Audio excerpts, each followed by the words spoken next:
Station Houston on Space to Ground 2 for Frank. Hey, Mark. Welcome back to the International Space Station. It's great to hear you. How do you hear me? Loud and clear. I can't tell you how much of my brain I had to use to make sure I didn't say Houston Station when I called you. I completely understand. And you're staying really fit. I know that takes a lot of work. Of course, let me get the formalities out of the way. You have been breaking a record every single day for yourself, but as of now, you started breaking a record for the longest space flight for the country. So on behalf of the country, thanks for extending our record beyond 355 days. Every new day for us now is a record until you come home. Thanks for that. Well, hey, Mark, thank you so much. First of all, it's an honor to be associated with someone like you, someone who I consider a friend, a mentor, and a great role model for all the rest of us astronauts. So thank you for what you did. And you and I both know that really we just represent an incredible team of thousands of people throughout the world who make this happen and who have made it happen for 23 continuous years. And they've worked tirelessly and with great attitude. And really, we're just the beneficiaries of that. So thank you to the NASA team and to the international team that makes this incredible accomplishment reality. And again, it's just humbling to represent that team. Wow, you said that really, really well. I couldn't agree more. It is certainly a privilege for us to get to represent this team in situations like this. What do you think has been the funnest thing about being up there for this long? Well, I think the thing that I'm most proud of and really the most fun thing is really that right now I've been in space with 25 other people, and by the time Laurel and her crew get here, it'll be 28, which is pretty phenomenal. And every one of them have just been great crewmates, very special people, and they hold special places now because I've been able to share this experience with them. And just to think that, I got here, and of course, Soyuz 67 was still here. I got to spend almost a month with Crew 4, then almost half my time with Crew 5, and then Crew 6. And now I'll get to spend almost a month with Crew 7. And just the fact that to have flown with that many people and to have flown with over half the commercial crews is really pretty special. And so I think that's probably the thing that, the memory that I'll hold most dear forever as part of this mission. I love that answer. I definitely felt like it was the people that I got to spend that much time with very intensively, both working and playing as much as we possibly can when the opportunities present themselves. It was really a treat that I got to share that time with wonderful people. So I'm glad that's the way you feel about that too. What do you think's been the hardest thing being up there that long? Well, I think that's pretty easy because it's separation from family. On a personal note, that's easily the most difficult challenge that this has presented. Professionally, I think just the fact that the team does make this appear so easy, right? But the reality is we're in a completely unforgiving environment, doing something that's pretty darn dangerous and incredibly challenging. And so just maintaining that mental sharpness, that, just the readiness, right? Because 99.9% of the time that we're up here, it's just nominal ops. But trying to maintain that edge to know that we can respond when we need to if something does go wrong gets challenging the longer you stay up here. And so, but again, like I've said, I've had great crewmates who've helped in that endeavor. And I think we've been able to respond to everything that's happened pretty well, and I'm proud of how we've done as different crews throughout this time. That's fantastic.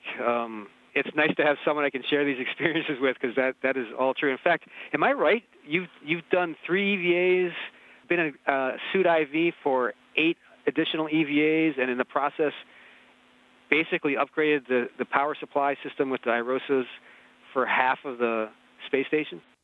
Well, not quite that, but thanks, Mark. I appreciate it. Yeah. So 3 EVAs and I think 8 total. And like I was telling Crew 7, honestly, being an IV was way more nerve-wracking than going out the door because you feel like your friends' lives are in your hands, right? Again, you have an incredible team that's backing you up. but you just have a much greater sense of responsibility when you're putting people out the door. And same thing when you're flying the arm.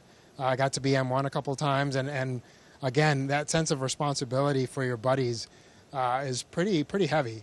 But the EVAs themselves were just fantastic, as you know, the views, and really the fact that it's just such a challenging thing that you take so much preparation, and then you go out there and you execute it, and the team just comes together, watching that many people work, put so much time and effort towards something, and then seeing it go smoothly is just pretty incredible. And even when it doesn't go smoothly, the fact that they have a response ready for just seemingly everything. So just the choreography and the teamwork that the spacewalks represent for me were pretty special. Obviously, I wish I could have done a lot more, but the fact that we were able to do that many is truly an honor and a blessing. And it is pretty neat to look out the window and see those two little Irosas that we helped to put out there. And that's pretty cool. So yeah, again, something that I'll always cherish and holds dear in my heart. Being a suit IV, did you end up feeling a lot more confident on your fifth time doing that than the first? Not really, to be honest. I think it felt pretty steady the entire time. Again, it helps to have a team that's backing you up.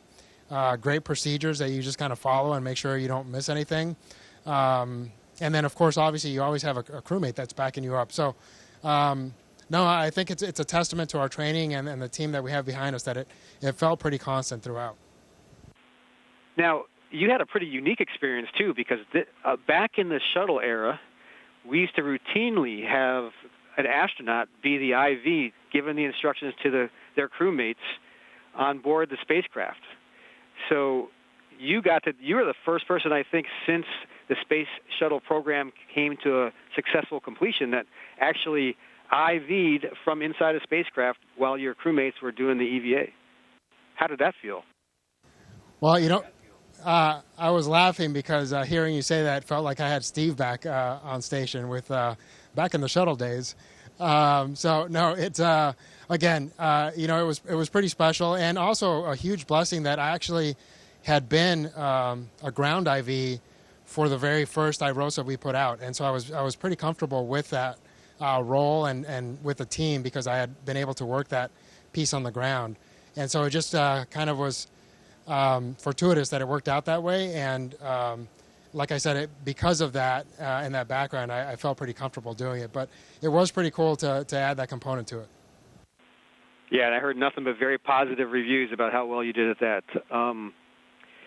So now this is a personal question. I don't know how you feel about this, so I could be getting ready to embarrass you. But how's your backflip? Yeah, it's great. I'll show it to you when I get back home. I hope you don't. I hope you don't. Nice answer, though. Hey, I think unless you want to talk about something else, I think I'm going to wrap this up. Since it's been a long time since your Soyuz instructors talked to you about landing and what to do, I'm going to remind you about a couple things that I might have made a mistake on. I succeeded with keeping my mouth shut when we hit the ground. That was a good thing, so I didn't bite my tongue off. And but make sure you do keep your head in the seat. You will have the strength to be able to lift your head off the seat. So when you're tempted towards the end to check how far above the ground you are, don't do that because it might creep up and get you before you thought it was there, because you do hit just as hard as everybody says you do. Yeah, the good thing about that is that I'll have some help because I think my spine has extended just enough that I kind of am wedged into my seat liner, so I shouldn't move very much at all. But yeah, the only thing I want to address, Mark, is really the fact that to just acknowledge my family because they've been the key component. You know, as much as I appreciate the team and how critical the entire human spaceflight team has been to this, really my family has been kind of the cornerstone that's inspired me to hopefully keep somewhat of a good attitude while I've been up here. The resilience that my wife and kids showed, they faced a lot of challenges this past year, and they just thrived throughout the whole entire process. And so having that really made it so much easier to be up here, and I'm incredibly grateful for them and for that. And so I just wanted to give a acknowledgement of that and a shout out to them. So I'm incredibly proud of them and obviously excited to be home with them. So thanks again, Mark, for everything. and I look forward to seeing you in a couple of weeks. Likewise, Frank, good words, very good words. Houston ACR, this completes the event. Thank you for all the participants, and we are going back to operational communication.